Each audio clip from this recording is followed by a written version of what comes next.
Hello again.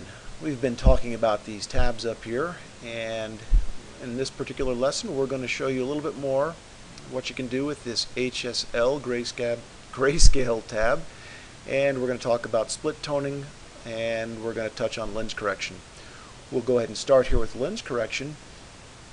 And what happens oftentimes when we're photographing with a wide angle lens, and we'll just zoom in really tight. If we get really tight on the image, we look in a corner, so we've gone into 400%. We're kind of going to go down to a corner here and take a look, and we're looking, let's go ahead and click on our tab here, we're looking for chromatic aberrations, and that's just a function of the light as it bends and passes through the lens. We get these effects, this red effect here, this kind of green fringing here, sometimes it's purple or blue. It's just a function, not that you have a bad lens, it's just a function of light and its characteristics as it goes through these wider angle lenses. Rarely will you get it with the longer focal lengths, but I suppose depending upon the quality of a lens you could get it with a longer one.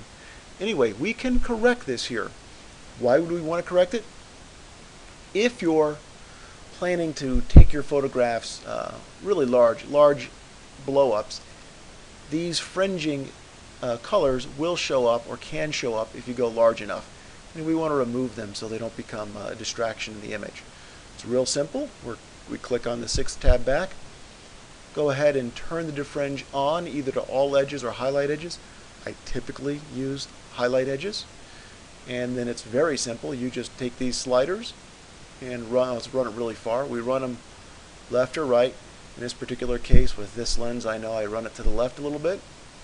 And rarely do I have to run anything to the right, but if we do, let's just show you the effects, what it will correct. So that looks pretty good. Let's take a look at our before and after here. We'll go ahead and before and after. Looks like we've cleaned up the chromatic aberrations with just a real quick few movements.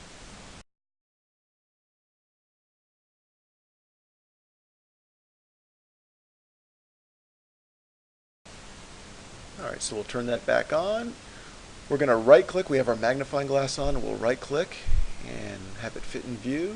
Alright, we'll take ourselves back out to the basic tab. Okay, the next thing we want to deal with, we'll use this photograph here in Glacier National Park. So we want to take a look at the Hsl Grayscale. If you want to do black and white conversions and have lots of control over how that happens, this is probably the place to do it. We used to convert in black and white in Photoshop. Now Adobe Camera Raw really seems to be the place to do this. It's as simple as go ahead and click on this button right here, and it converts it to grayscale, but the color information is still in the image. And it allows you then to adjust all of these colors for the effect that you're looking for. So let's just see what that means. I basically grab, after I've done this, I grab a slider and I run it right and left and I look for something. I don't really see much. There's a little bit in the water at the edge here, but I don't see enough to really do much for me. So I'm going to run that down to 0 and leave it alone. The orange, we'll go left and right with it. Oh, that seems to have an effect that could be pleasing. You know, up in here, well, maybe around 86, let's say. Seems to look pretty good. We'll grab the yellow slider, run left and right. Ooh, right and left. I kind of like that running off to the right. So we'll take that up around here somewhere. Green, left and right. It is having an effect. I'm not sure I like it either way, so I'm going to just run that right back to the middle at 0.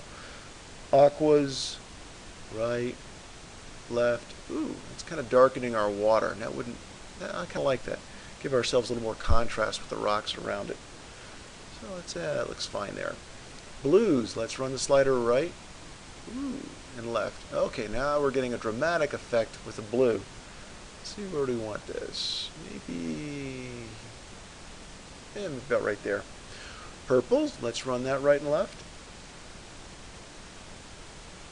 Oh, interesting. I don't think I want the trees and up in the sky, up in here, with that kind of weird ghastly glow. So we'll just put that back to 0, and we'll look at the magentas. Real fun way of manipulating black and white. Now let's go back and make further adjustments. It stays in black and white. We can go back to our other tabs now and further manipulate this. Notice there are certain things that deal with color that are gone, like our vibrance and saturation. Otherwise, every other slider is still available for us to move around and see if we like. Let's just take our temperature. What happens if we go, ooh, yeah, somewhere in here looks good. Okay. How about our tint? Go right.